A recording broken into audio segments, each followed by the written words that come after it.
Hey, everybody. What's up? This and every podcast is brought to you by Claypot. Claypot is a Cantonese-styled restaurant located at 58 St. Mark's Place in New York City. Go check it out. It's just really great food. It's super authentic. It's Cantonese-style cooking, home cooking, and it's just, oh man, it's good for the soul.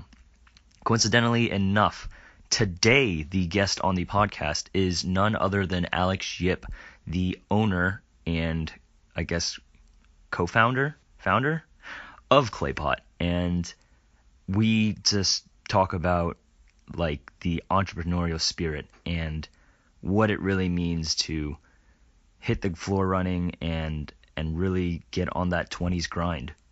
So I hope you can take away some of the lessons that I did, and I hope that you learn to execute your dreams.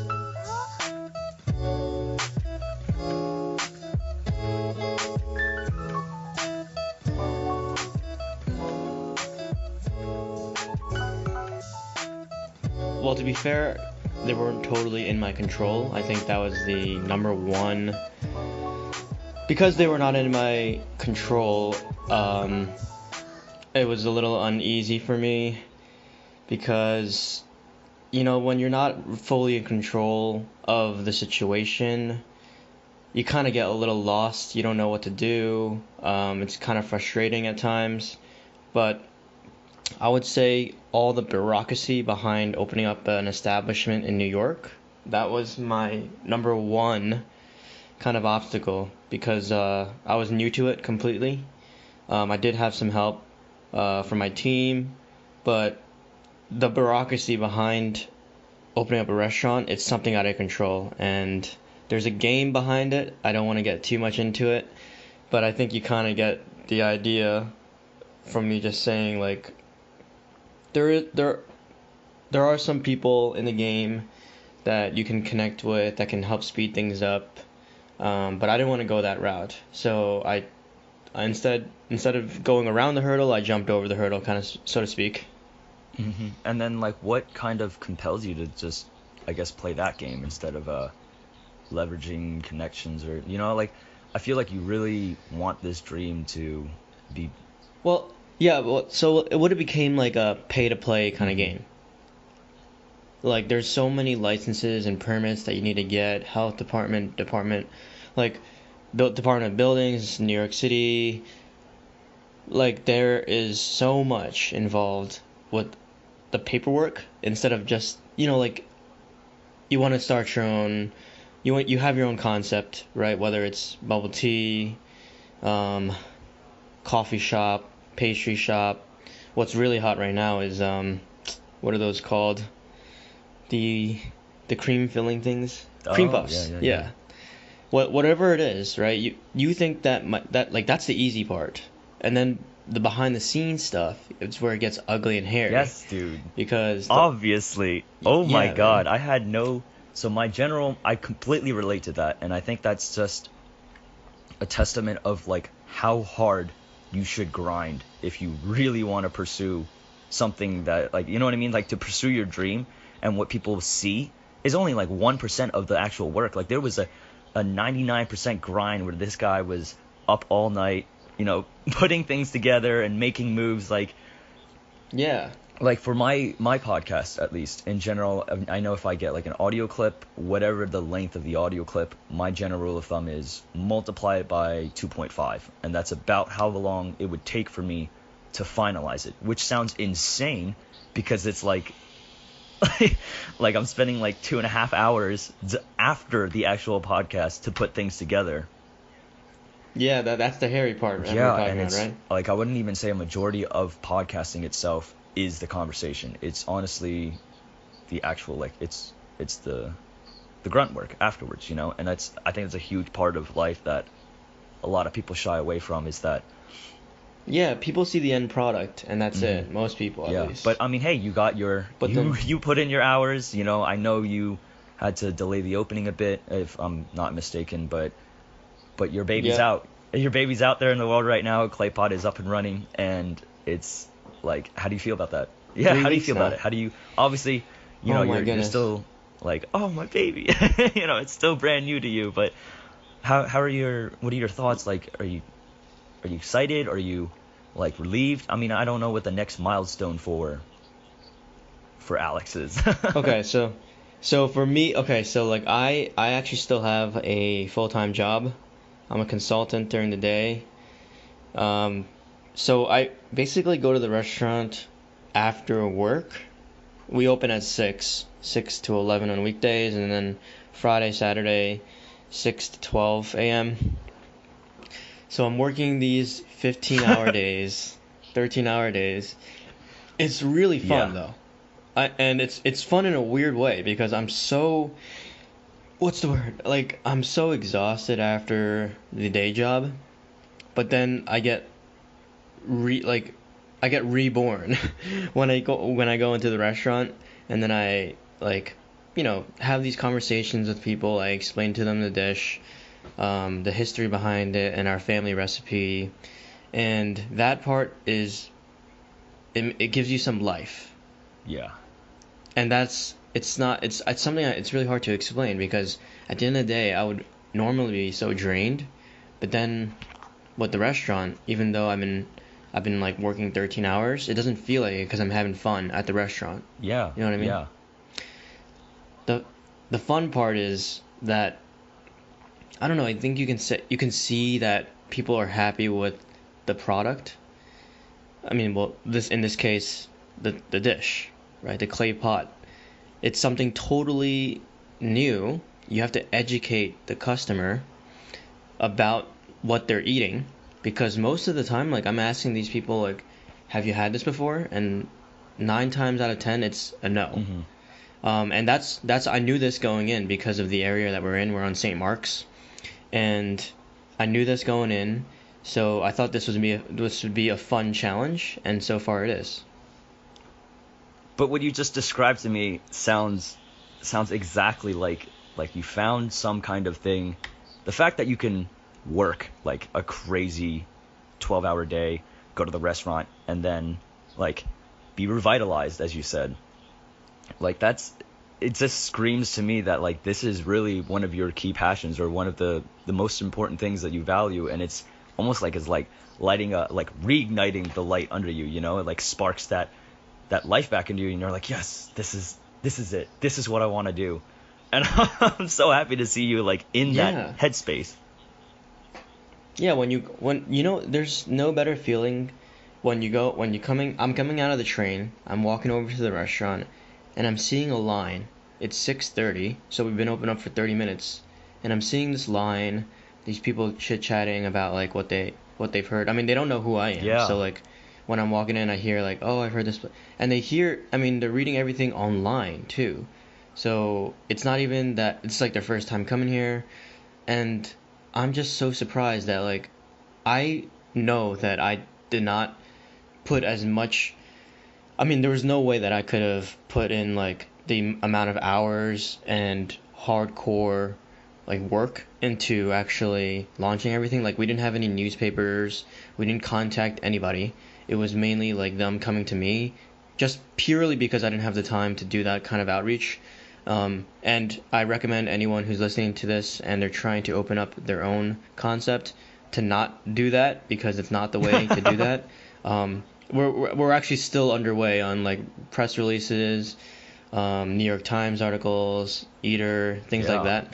But like, I if I were to go back in time, I mean, I don't even know. So like that's what's so surprising and refreshing to me because when I'm walking to the restaurant and they're talking about, oh yeah, I found this place on Eater, we should check it out, but the line's so long, maybe we come back another time.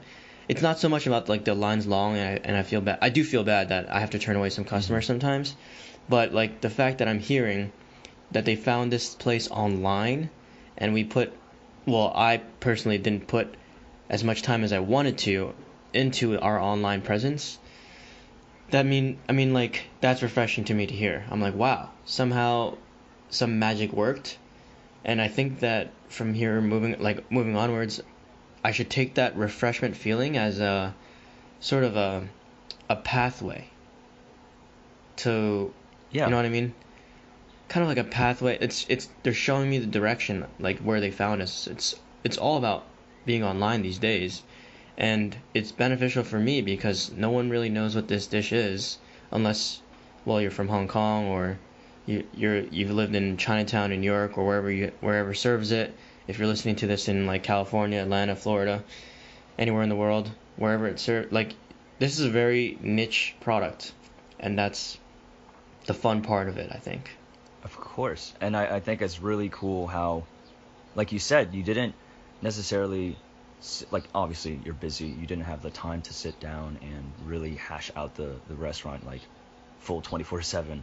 But you still Yeah. kept an open mind, and you still saw people coming in through this other venue almost, right? They found Claypot, and you're like, wow, that's really interesting. This is an opportunity. You didn't see this as like, oh my God, like if I had worked harder, I'll have even more. Like, you have a sense of Oh, yeah, gratitude, yeah, yeah. which I really appreciate. And then you just see things, and you just like, oh, that's really cool. Oh, that's interesting. There's always, yeah, exactly. There's only two, for me, I mean, you know this about me, Stefan. Like, for me, there's always two ways to look at things. It's very binary. It's like, you're either negative or you're positive. And instead of being negative, I mean, I wouldn't want to waste my energy on negative thoughts ever, period. I mean, I would consider myself a pretty positive guy. I think all my friends and family would think the same thing of me too. So anything, it's not like, oh yeah, this restaurant, they're not really online that much, but I found them through this article. Like, you can either be like, oh damn, we should have have a more, like, a bigger online presence, right? Or you can say, oh, interesting.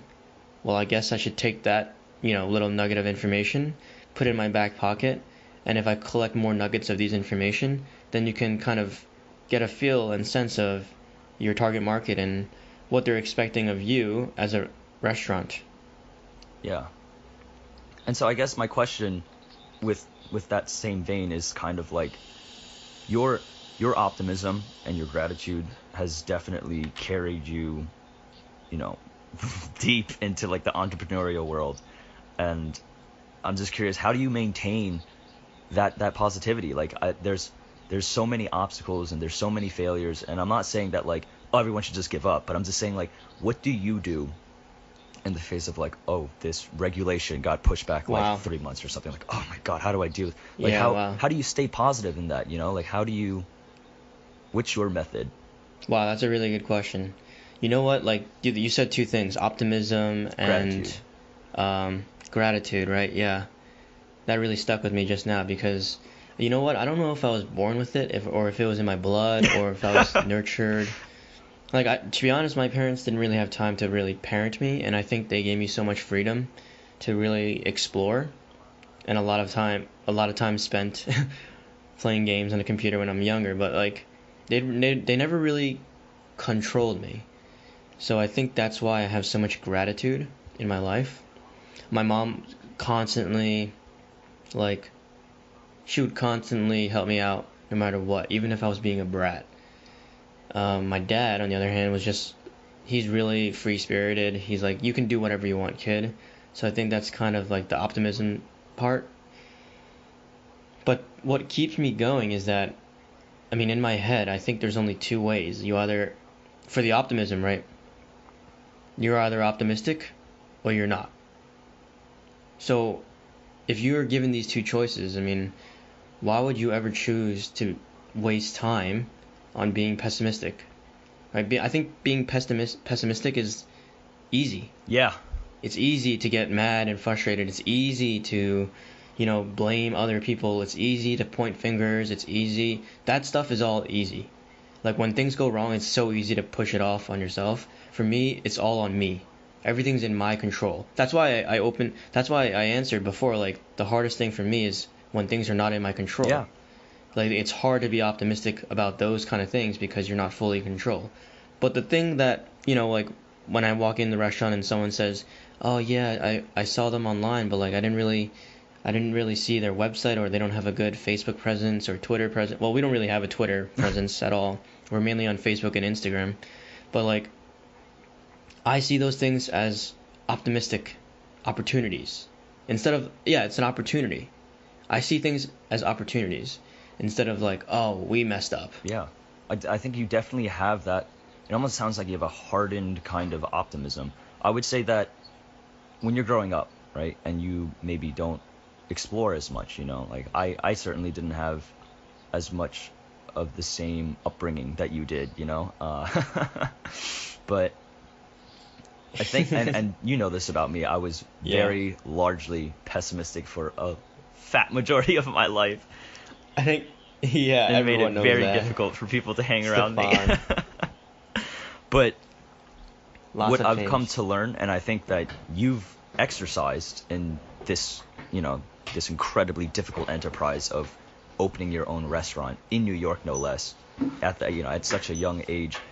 I think what we're both trying to hone in on, or what I'm realizing that you're executing, is that it's true that like falling apart and like being nihilistic and being pessimistic is easier, it's stronger than naive optimism, but that the optimism that is not naive, the optimism that you can see something and take it and be like, I understand this is a failure, but there's something in here that I can pull out. There's an opportunity or a lesson that I can pull out and use that for the future, and not to be focusing so much on the negative aspect, and to just that it like I have to just say that you have that not naive optimism, which I think is the key in entrepreneurial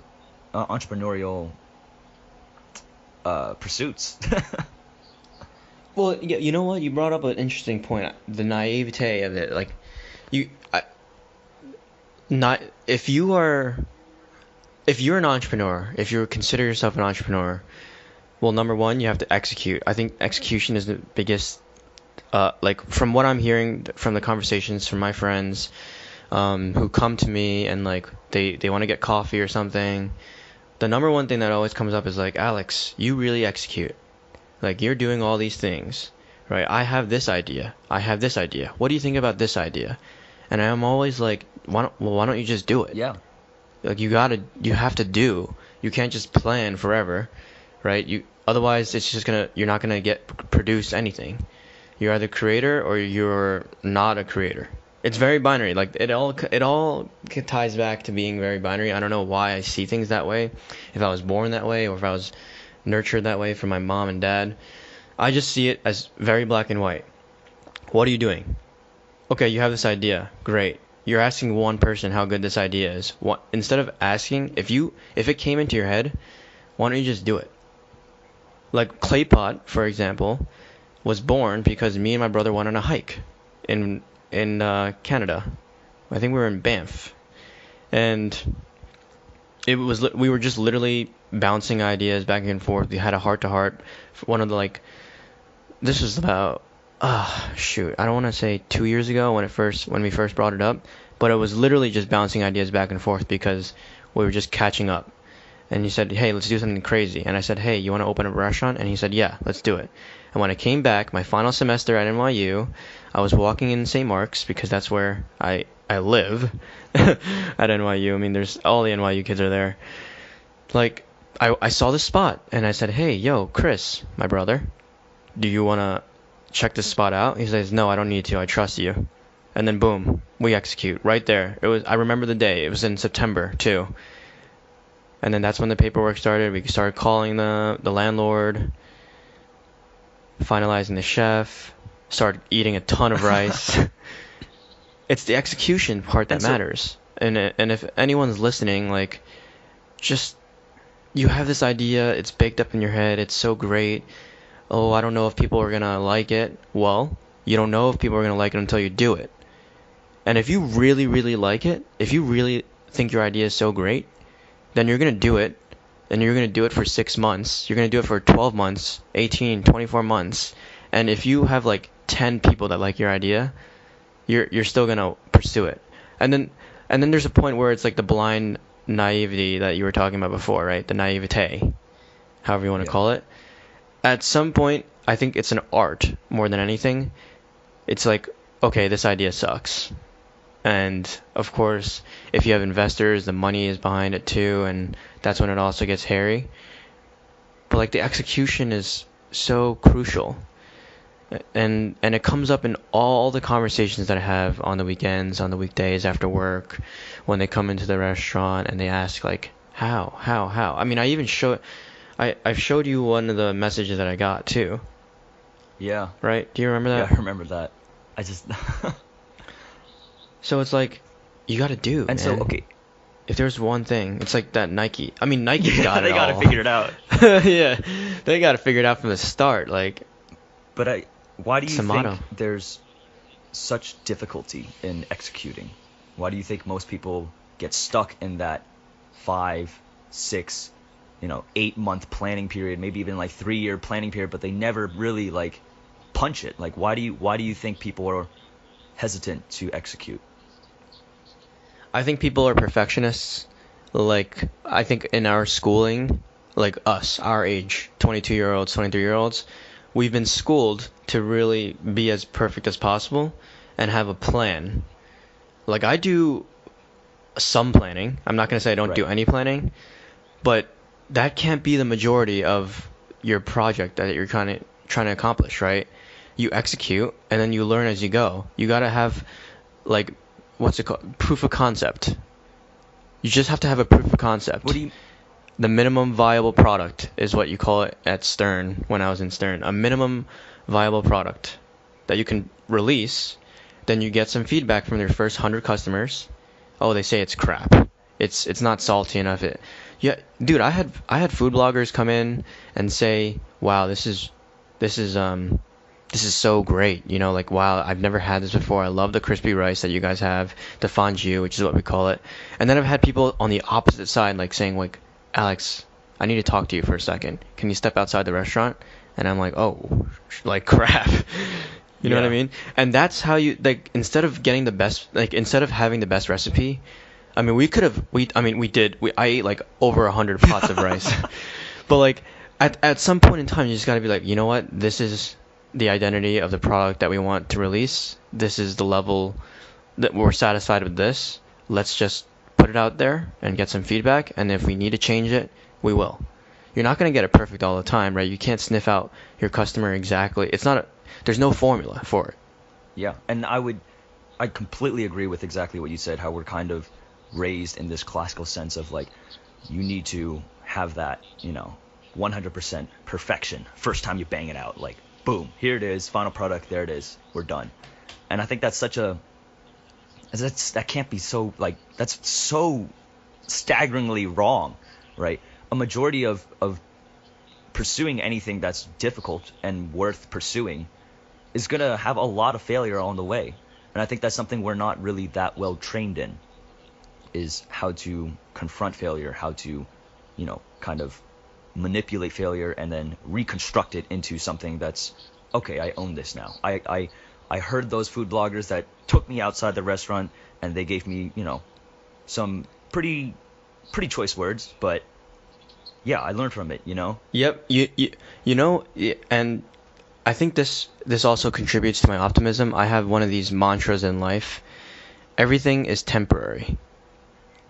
If you really, I mean, those are very simple words, but if you apply it to a lot of different things, like let's just say if you're working out, like you're feeling really, really, really tired, it's temporary. You know that afterwards, when you stop working out, you're not going to be tired. You're going to be back to normal.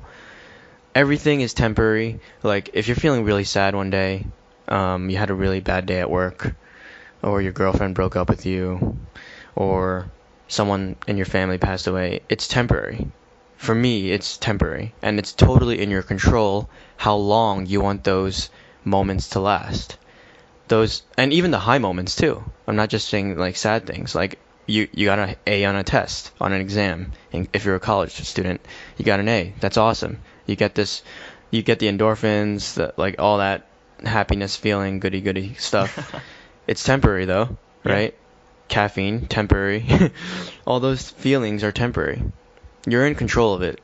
Those things you are in control of. And so what do you think ultimately you're trying to pursue? Not necessarily just clay pot, but I think that the reason why you are able to have this, well, not naive optimism, probably because you've had naive optimism and you probably have had plenty of failures that people just don't know about. You know, there's this whole like rap sheet of like, I fucked up this time, I fucked up that time, but I learned this. You Oh know, my, and yeah. Yeah, I've had so many ideas before the restaurant. I mean, the restaurant is a passion project for me and my brother. And so I've had tons of projects that totally just failed. Most of them apps when I was in school. And I realized, you know what, it's coding is not my strong point. I do know basic stuff. But food has been a part of my entire life. My family, my dad, he's also in the industry as well. I mean, so I personally like seeing. I think the entrepreneurial spirit comes from him actually, the blood. Um, and because I have some of my dad's blood, like I really enjoy seeing my ideas come to life. It's very much like how an artist can draw something with just coming out of their mind instead of like needing something to reference. yeah, it's. I like seeing that creation And process. do you think that like this, I suppose, like this drive or maybe this like unconscious voice that's like telling you, hey, we got to do this idea, we got to do that idea. Do you think that that is substantial? Like, do you think that's necessary? It sounds like you're describing almost like the artist who has to create. Like they have to create, or else they're gonna go nuts. You know?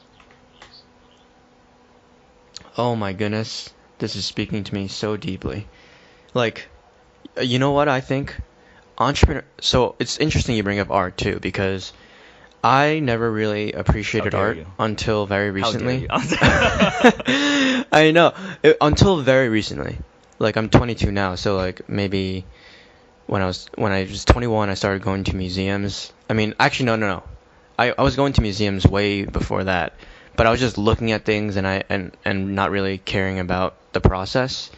But if you stop and look at a painting, for example, or a sculpture, anything that's art in your eyes, you kind of, and if you really want to empathize with that person and this piece that they've created, you have to appreciate the process that they went through. Yeah, definitely. And that's also key to entrepreneurship, the process. And these are so cliche, and it's so accurate too, because that's really what it is. Like if you talk to any restaurateur that's really like hit it, you know, quote unquote made it successful, overnight success. First of all, it was not an overnight success. Like nothing is ever an overnight success. It's just the media saying so. The process of creating is something you have to enjoy. It's okay. This is a good example. If you, and I think that listeners this might be an easy analogy to kind of understand, and this is how I explain it to other people as well.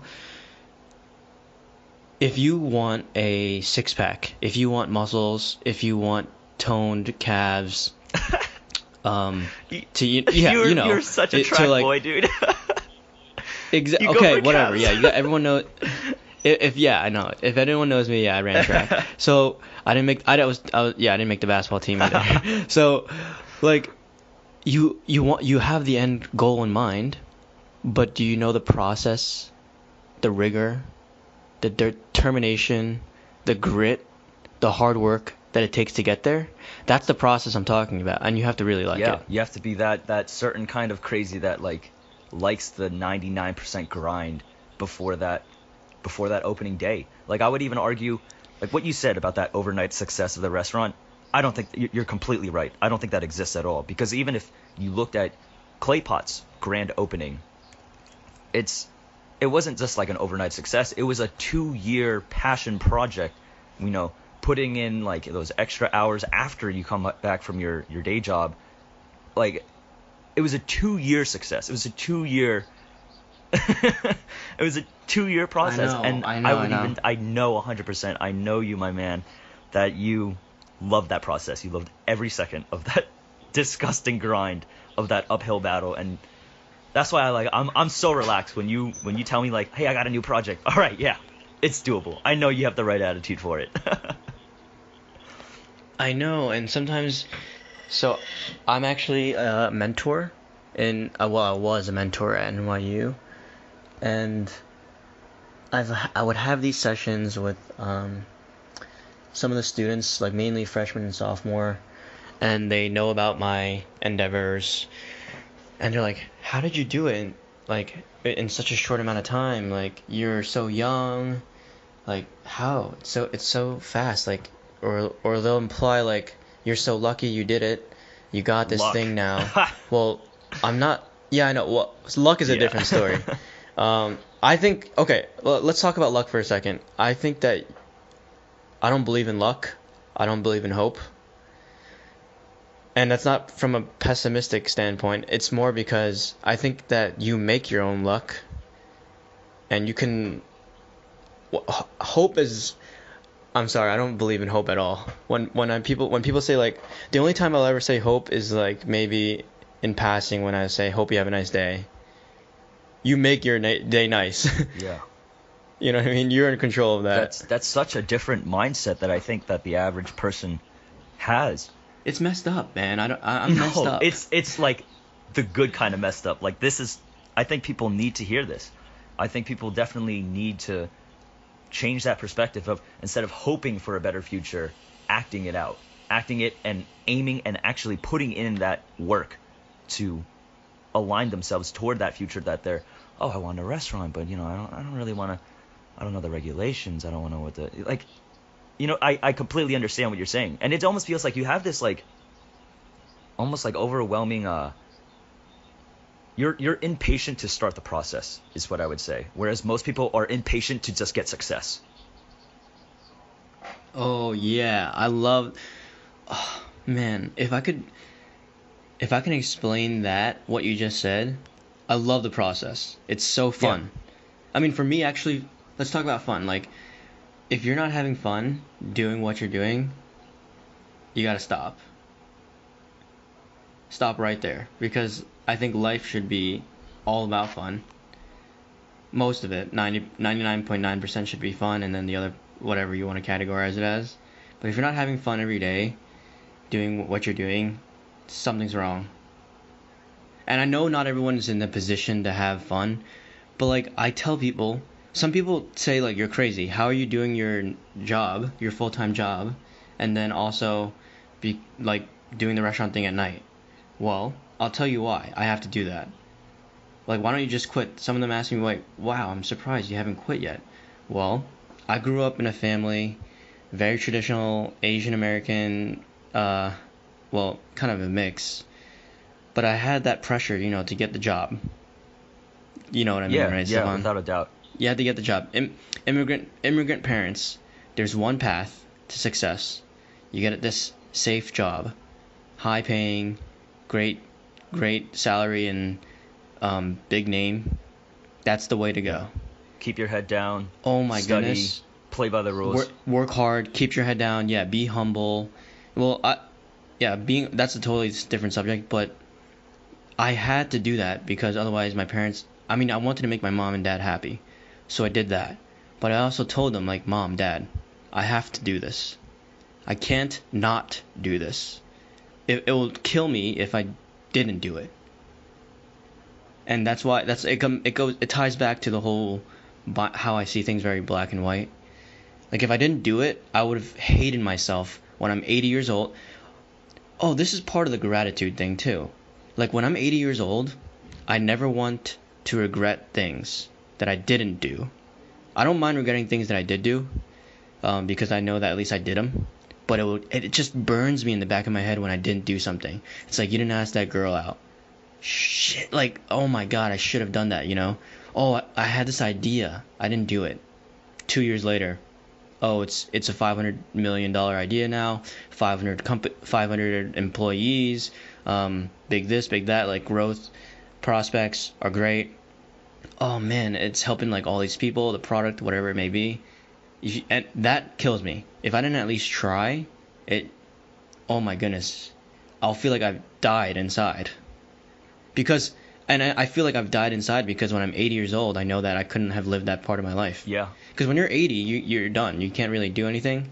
That's why I think I got that because when I was volunteering this really old nursing home, my great grandma, she just passed away. She was Oh, shit. 108 I'm in sorry, my Canada. man. No, don't worry. It's okay, dude. Don't worry.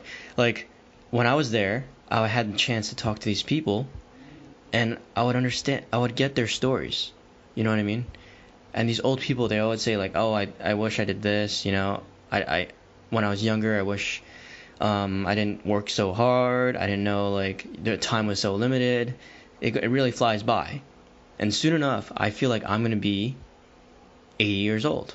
I mean, I'm 22 now, so I'm like Yeah, long ways off. I'm like But one fourth the way there. But every day I wake up and I feel like it's not like a race against anyone else. It's a race against myself. And partially that came from track. yeah, I feel like it's all a culmination of my life. Like everything combined has molded me into who I am today. Especially like that I've learned a lot in track. Like my coach, for example, and we're going on a tangent now. My coach, I I asked him like, do you ever look back to see if anyone's like gonna catch up on you? And I'm a sprinter, so I'm running like the 100 meter and the 200 meter at most. And he's like, why would you ever do that? yeah, And I said, well, you want to make sure no one's gonna catch up onto you, right? He says, no, you gotta focus on yourself. You know the job that needs to be done. You need to get across the finish line.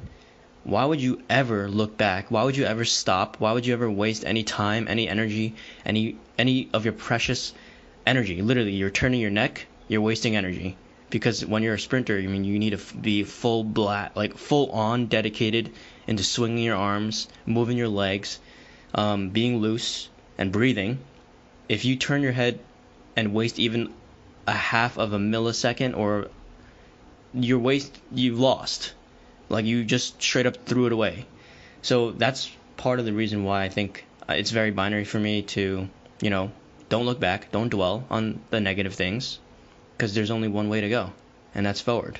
it just sounds like to me that what you learned out of sprinting was that you should be more focused on your particular race than comparing yourself with people who might be behind you, who might be ahead of you. Yes. And I think that in track it might Exactly. not have been that clear because everyone was on the same track. But in life, it's like, what do you want to do with your life? Dude, Where do you want to go? Dude, life is the same thing. I see life But as the my same path thing. is always going to be Like- completely different from your path. So why the hell would I ever want to It's- compare myself? Oh man, I could beat myself down with that like pessimism. Man, Alex, oh man, he has a really good job. He gets like paid like way more than me, and he also has a restaurant, and like, he can Exactly. live off. It's objective. It's super objective. Like you can't do that. Otherwise, you're gonna just number one, you're wasting time thinking about what other people have when you could be working on something for yourself. Exactly. You're scrolling through Instagram and you see, oh wow, like look at all these things. This guy's in Malibu. He's having a great time. He's partying. Wow, he has all this time to party. Like that's awesome. Great. If you want that, then fly down to Malibu, or depending on where you are, I guess you can walk there or drive there. But like you can do that too, right? What's stopping you from doing that? A flight's like what, from New York, $200? Yeah. Well, I think people know deep down inside that paradise they have, where they're kicking their sandals up on the beach and sipping away at a margarita, isn't a real, like, that's not a real goal. That's a vacation. That's not Dude, a life do you know plan. what I think is happening? You know what I think is happening? I think people want attention, Fuck. and it's like gonna let them down so much when they're not gonna get that attention because they're getting it in the wrong ways. Like they're going on, if you want to post your traveling pictures on Instagram, great, that's fine. But if the goal of that is because you want that kind of attention, and it's not because you passionately enjoy traveling, dude, there's people who go hiking to take a picture and that's it. Like they've never hiked before ever. They'll do these dangerous, like there's people who've died who go on What? these crazy things. They'll sit on the edge of a cliff, and they've never done it before, or well, yeah, or like they've done it. They're doing it for the purpose of taking a picture, and they'll die because, or like fall off and then die. But like they're doing it for the wrong reasons. And like if you're doing the hike for that end product, and you don't really enjoy the hike, I think you're doing something wrong. Yeah. Wow. I'm not saying that you can't go on hikes and stuff. But you should be in Like, love with the uphill struggle. Otherwise, you're just gonna yeah, put yeah, yourself through hell for 2 years for maybe 15 minutes of an opening. And then what then? Like it's yeah, right exactly. back to the grind. I think that's. And there's people. I'm sorry. So I'm gonna say this. There's people who want to be entrepreneurs because they want to make money. Dude, I'll tell you right now, you're not gonna have any time to enjoy whatever money you make. I cannot, and I'm not make. I like look at me. I'm basically getting home at like 10 o'clock, 10, 11 o'clock, and then I need to shower, and then I need to get rest for 6 hours, and then wake up and do it all over again. I don't have this time to go around traveling, taking pictures, and that was just one example, right? The Instagram traveling thing, that's just one example because I think that's like really plaguing our age Well, yeah. group right now. Instagram kind of has a weird thing where people are expected to have a personal brand, and I mean these are like kids, like we're still kids, you know. We're not even know. a quarter century old, dude, and people our age are freaking out about the number of followers, how their likes are, and it's like, dude, just live life. Like stop trying to pretend that you have it together. Yeah, I'm not not hating. trying to hate, but I think it's you could definitely like that's a rabbit hole you could fall down, and it could pull you into like this really jaded perspective. Yeah, it's the mental health aspect that I'm mainly Yeah. concerned about. I love Instagram, right? Whenever I'm in transit, I'll scroll through Instagram every now and then, keep up with my friends. I'll look at the news. I'm just saying that if you're doing things, you got to know why you're doing the things in life. Otherwise, you're like if you have a direction, great. You got to understand why you came up with that direction. Yeah. It sounds to me Like the abs thing. If you want a six-pack abs for the summer, you want to go on the beach, impress your friends, impress some girls. Okay, you have to understand that you need to dedicate your nutrition. You got to dedicate your hours of the day, and if you're not enjoying that, and if you fail to get those abs, that's the part I'm worried about.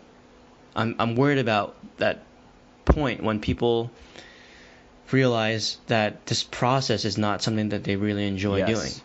I love the process of creating things, and I'm fortunate enough to like apply that in a business sense, and also combine the, culinary part of my family history as well.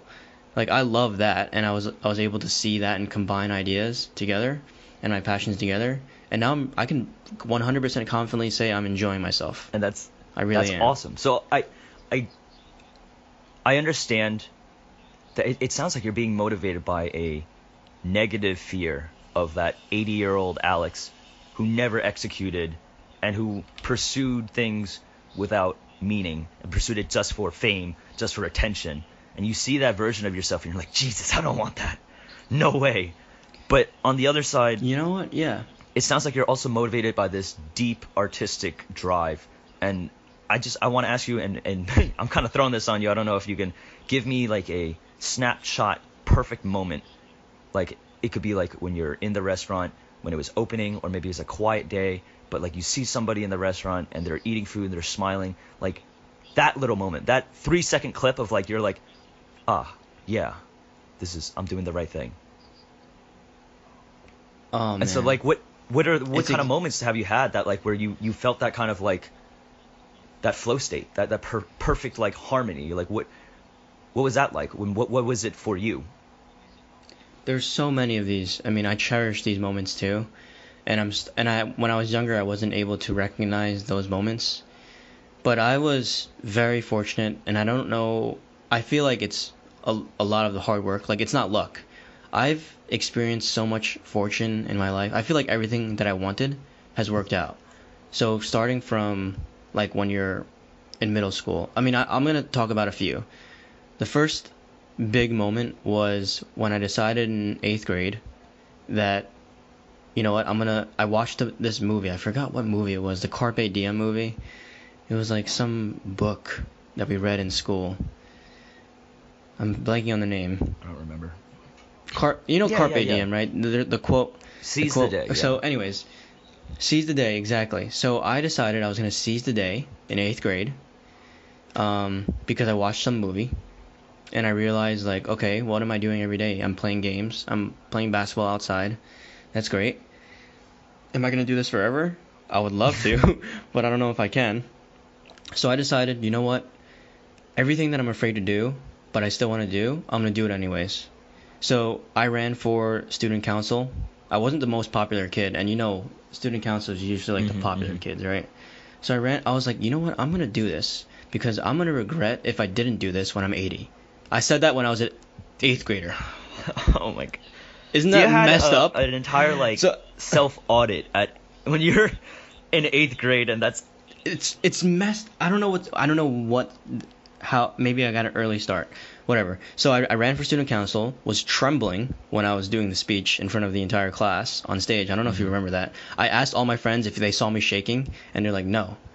And I was like, wow, they didn't really notice because they don't really care. Even though they're my friends, like people are not going to pay attention to every single detailed aspect of you. You know what I mean? So that kind of helped me solidify, no one cares about your failures. Like even if you start shaking, you pee on stage. I mean, that one actually might be a little different. that one might be Being on stage, I think everyone will see.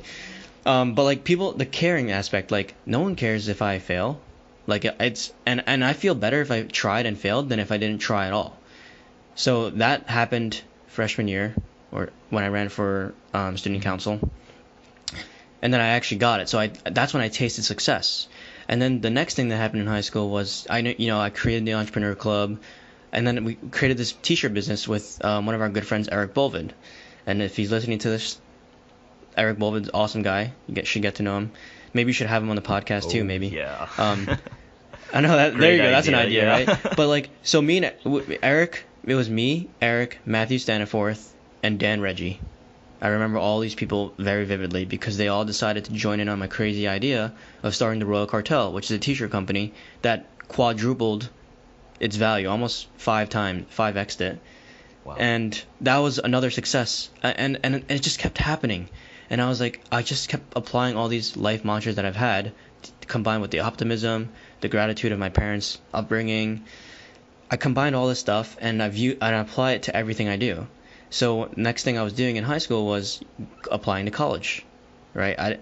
I was not good in school, Stefan, and you know this. Yeah. Not good at all. So I had to do a self-audit. And I was like, what am I going to do? I want to go to college, right? Well, what are my strong points? Track, a little bit of English class, barely got A's in science, definitely not math. And so I leveraged the track, and I went all in on that, and that I got recruited to NYU, and which was my reach school, Stern, and I didn't think I was going to get in. But that confidence boost when you really don't think, like, you're putting yourself out there, the chances are slim and things work out, that really made me like self-audit, like, holy moly, like, you can really just like you just have to take things in perspective. Like, what do you have, what cards do you have, and then how are you going to play them? First of all, you have to have like some kind of hand, right? Yeah. This goes to the whole like you got dealt a bad hand kind of thing. Like, I didn't have the best hand when it came to grades. Dude, like, our peers. Some of them were freaking... Insanely like, smart. Yeah, like, some of them were Insanely smart. geniuses. Yeah, like, and I don't want to name them all. Like, there's so many of them in our group. And I think if they're listening to this, they know who they are. But, like, I was like, how am I even going to compete against these guys? And I was like, well, you know what? They're playing their game. Why don't I play my game in my court? Not really a court, it's a track. And so I leveraged that, got into NYU. I was like, wow, this is awesome. Great, I'm here. What was the next thing, right? I wanted a good job out of NYU, right? I was focused on my career at that point. I really wanted to, make it at Stern, do the whole 4 years, and then go into corporate America, consulting in specific. And I got my dream job. I'm currently at PwC as a tech consultant in financial services, doing all cool things with banks, technology, all that fun stuff. And I was like, oh my god, my GPA is not going to be good enough. It barely makes it. My GPA was bad in high school. It was badder in college. Worse, you mean? Yeah, I know. Nice. It's not a word. I know it's not a word, Stefan. I was just giving you shit. So like we're coming up to like current time. So like I got the job and I was like, what? How? And it's not luck. I knew I had to play different cards starting sophomore year when the grades weren't working out for me. And I put hours into studying, and I was just like, you know what? I'm not good at tests. I figured that out.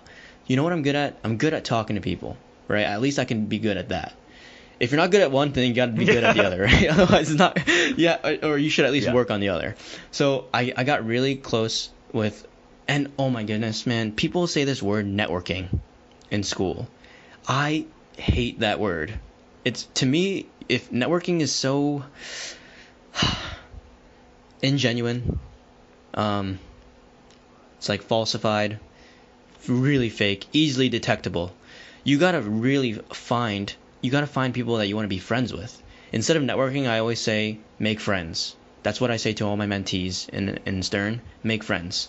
Don't network, make friends. So I made a lot of friends. I hung out with people from the firms that I was thinking about joining, and I narrowed it down that I really like the kind of people at a PwC. So I made really good friends with those people, and I think that's what carried me into getting my offer letter from PwC. Yeah. So those are the moments. Like, these are the moments of success that I've experienced and that I've cherished, and it keeps going on, right? Even after that, like the whole restaurant thing, I was like going through so much. I mean, it like took 2 years to launch. It was supposed to launch in like 9 months, 12 months. So we're delayed basically a year. Yeah. Give or take a year. It's actually a little less than a year. And now it's finally out there. And I took some time for myself. Like, I was in the middle of the restaurant looking at the full house, seeing smiles on people's faces, people looking at the pot weird, which is totally normal. And I'm like, this is another one of those moments. Yeah. I know there's a lot of moments there, but those are all the moments that I've had in my life. I feel like I've been really fortunate. Sometimes I don't know who to thank, but at the end of the day, I'm like, I gotta thank myself because I made this happen. Yeah. You know, it was my choice. All these choices, these were mine to make. There was no luck. No one gave me anything. There was no handouts for me, at least. And so let's break this down, Alex. Let's what would be your message to, not necessarily just like the world, but I guess people who are kind of in the same scenario that you were in before you ran for student council? Break it down in like terms of, what would you like, say to yourself if before you took on that challenge? Like if you were someone who's like, I don't know if I should run for student council or not, like I don't, like, they're kind of, afraid to execute. What do you have to say? What would you tell them? What would you tell yourself? Choyong Satma Yinzi Fei Fuk. It's a Cantonese saying. All right, I am ignorant. It's a Cantonese saying that means a lot to me, actually. It's my number one life mantra. I have a few life mantras, but this one trumps everything. There's a story to it. I'll kind of give the abbreviated version for the sake of time. Basically, there's a nomad, and he has a horse. And the horse is this nomad's prized possession. He doesn't have anything else, just like the clothes on his back, his horse. And one day, he's traveling in a group to the next village. He's a nomad, so the horse runs away. But the nomad doesn't freak out. The nomad doesn't get scared, doesn't get sad. He maybe he'll flinch a little bit, like, oh, why is it doing that? Why did the horse run away? But the villagers were like, what are you doing? Like, why aren't you, like, the horse is running away. Aren't you mad? Aren't you sad? Like, shouldn't you go after it? Part of this mantra is that everything in life happens for a reason. And so you have to have those ebbs and flows, and you have to keep your poise. However, the second part of the story is that the horse comes back and brings back another horse. The horse is younger, it's faster, it's stronger, it's like a brand new fresh horse. And because it did that, because that horse was getting old and it was gonna die soon. It wasn't doing all the things that the nomad needed. It couldn't carry all the weight that he had and stuff. So the second part of that is blessings in disguise. Not everything in life will happen the way you want it to happen, But it doesn't mean that you should stop. It doesn't mean you should dwell. It doesn't mean you should get sad. Maybe you can get sad for a little bit, but like you're fully in control of those moments in life, those low moments. And you can decide from those moments where you want to go. So that's pretty much Choi Young Sat Ma Yin Si Fei Fook, and it means a lot to me.